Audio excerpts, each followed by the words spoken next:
You're as valuable as salt. In the last two verses of Luke chapter 12, Jesus says, salt is good. Let's pause there before we go on to the next part. In the Roman Empire, soldiers were sometimes paid in salt. There's reports of one caravan of 40 camels carrying salt across the desert.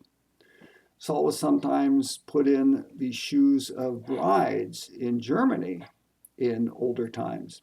And they would say in ancient Greece sometimes that the two divine things are the sun and salt. So when Jesus talked about salt, he was talking about something that was precious and valuable. You might remember in Matthew chapter 5, Jesus says, you're the salt of the earth. Sometimes that's an expression for a good ordinary person. I had a friend one time that used to talk about some of the people that he knew in the church he was serving, and some of the people were really solid, basic, not high flying, but just solid, basic working class people. And he'd say, he's a salt of the earth person.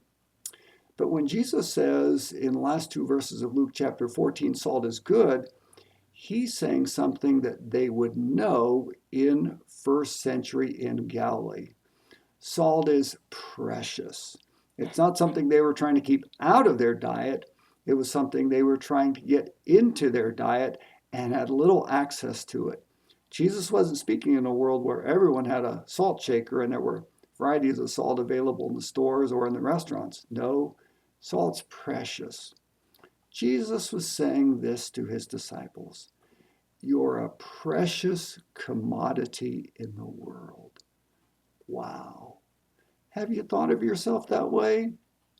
Maybe you're by yourself and all you can really do these days is pray. Maybe things haven't worked out so well and you're trying to find encouragement from God. Maybe you're wondering what God's next steps might be for you or what's going to happen with your health. God says you are as precious as salt was in the ancient world. But the key to it is being the kind of disciple that Jesus called people to be. So the next step is to ask this. What type of disciples are the good salt or the salt of the earth? Let's talk about that a little bit tomorrow. This is your daily devotional for Monday. I hope you're doing well. How good is our God? Oh, what a privilege to serve him. Pray for the church and pray for me. And remember, blessed are those who hear the word of God and keep it.